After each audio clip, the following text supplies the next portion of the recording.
Pihak saya yang menolak untuk meminta Anies Baswedan ini turun, ya, untuk meminta Anies Baswedan ini turun mundur dari kursi DKI, ya harusnya Anda cari kebenarannya dulu. Jangan langsung Anda bilang bahwa itu dibayar 100.000. Kalau Anda tidak bisa membuktikan, saya bisa tuntut balik Anda. Kita ikuti aja perkembangannya. Saya tidak mengikuti apa dalil-dalil hukumnya. Nanti kan pengadilan akan menjawab.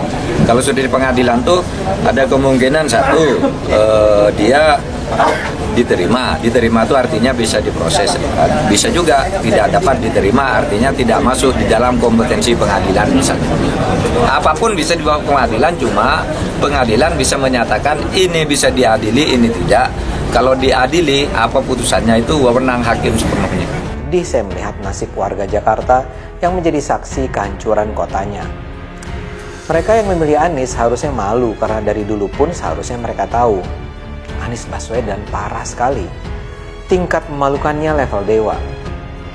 Yang saya persoalkan bukan pilihan kebijakannya. Kalau perdebatannya cuma soal naturalisasi sungai atau normalisasi sungai, itu sih perdebatan di soal pilihan kebijakan. Mulai besok itu terjadi akan aksi di berbagai macam kota dan daerah Tangerang, Bekasi, bahkan berbagai macam kota terus melakukan aksi-aksi perjuangan untuk mendesak agar ada satu diskresi tentang kebijakan upah layak secara nasional. Keduanya punya argumentasi sendiri. Tapi kekacauan pemerintahan Anies di level yang lebih super. Contohnya pekan lalu adalah Doni Saragih. Orang yang ditunjuk menjadi dirut Transjakarta ini ternyata adalah orang terpidana penipuan. Bukan mantan terpidana ya, dia masih terpidana. Entah kenapa dia tidak sedang berada dalam tahanan. Kejaksaan sudah menyatakan akan menangkap Doni agar masuk tahanan. Tapi buat saya yang penting, Doni secara resmi masih terpidana.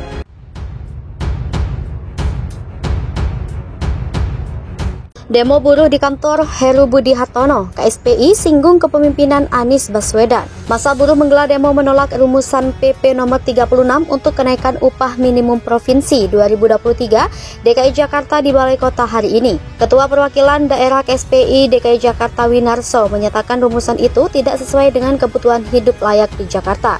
Dia mengatakan tuntutan kenaikan UMP DKI 2023 sebesar 13% merupakan hasil survei dan riset dari Dewan Pengupahan KSPI DKI.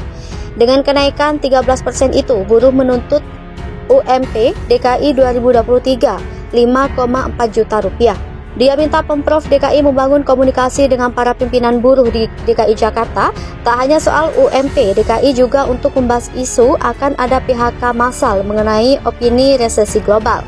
Winarso menyinggung pada masa kepemimpinan Gubernur Anies Baswedan, semua pimpinan buruh diajak diskusi terkait arahan dan keinginan serta masukan dari para buruh. Oleh karena itu, dia berharap di masa kepemimpinan Heru Budi Hartono sebagai PJ Gubernur dapat diteruskan lagi masukan-masukan dari para buruh. Wagub NTB mundur dari Ketua DPW Nasdem. Willy Aditya sebut tak pengaruhi pencalonan Anies Baswedan. Mundurnya Wakil Gubernur Nusa Tenggara Barat Siti Rohmi Jalilah dari posisi Ketua DPW Partai Nasdem tidak akan berpengaruh pada suara partai dalam pencalonan Anies Baswedan sebagai capres. Penjelasan itu disampaikan oleh Ketua DPW Partai Nasdem Nusa Tenggara Barat yang baru, Willy Aditya pada Jumat 25 November 2022. Menurutnya, keputusan DPP Partai Nasdem mencalonkan Baswedan sebagai Presiden 2024 mendatang justru telah meningkatkan popularitas partai dan nama mantan Gubernur DKI Jakarta itu di NTB. Willy juga menilai bahwa saat ini magnet Partai Nasdem adalah Anies Baswedan, sehingga bagaimanapun seluruh pengurus dan kader harus mendukung Baswedan sebagai calon presiden. Ia menambahkan perilaku pemilih NTB itu sama dengan Aceh, yakni memilih capres terlebih dahulu baru pilih caleg dan partai. Ia menambahkan seluruh pengurus dan kader Partai Nasdem di NTB akan tetap solid meski ada pergantian ketua DPW. Sebab kata dia, bagaimanapun juga perubahan yang terjadi di tubuh Partai Nasdem NTB merupakan dinamika internal yang biasa terjadi, sehingga disikapinya pun juga secara internal. Willy juga mengaku tidak khawatir dengan adanya desas-desus mundurnya Wagub NTB dari Partai Nasdem akan membawa gerbongnya untuk beralih ke partai lain. Sementara itu, Ketua Tim Pemenang Teritorial Partai Nasdem wilayah Bali, NTB dan NTT, suara Partai Nasdem dan Anies di NTB akan menang di NTB. Bahkan pihaknya yakin suara Baswedan di NTB mampu mendulang suara hingga 90%, sehingga suara Partai Nasdem juga ikut terangkat. Daftar tokoh Nasdem di Bali NTB yang mundur usai Anies Baswedan capres. Beberapa tokoh Partai Nasdem resmi mundur usai Anies Baswedan diusung sebagai calon presiden 2024. Tokoh-tokoh tersebut berasal dari Bali dan Nusa Tenggara Barat. Siapa saja mereka? Berikut daftar tokoh Nasdem yang mundur usai Anies Baswedan capres. 1. Niluh Jelantik. Tokoh perempuan asal Bali yang juga dikenal sebagai kader Nasdem, Niluh Jelantik mengundurkan diri. Pengumuman itu disampaikan lewat akun Facebook Niluh Selasa 4 Oktober 2022. Sehari setelah Nasdem mendeklarasikan Anies Baswedan sebagai capres yang diusung 2024. Dalam unggahan di media sosialnya seperti dilihat pada Selasa 4 Oktober 2022, Niluh Jelantik menyatakan selamat tinggal kepada Nasdem. Pengalamannya dalam Pilkada DKI Jakarta 2017 lalu menjadi salah satu pertimbangannya. Niluh Jelantik mengaku saat mendukung Basuki Cahayapurnama atau Ahok sebagai calon gubernur DKI Jakarta, tidak sedikit intimidasi yang dihadapinya.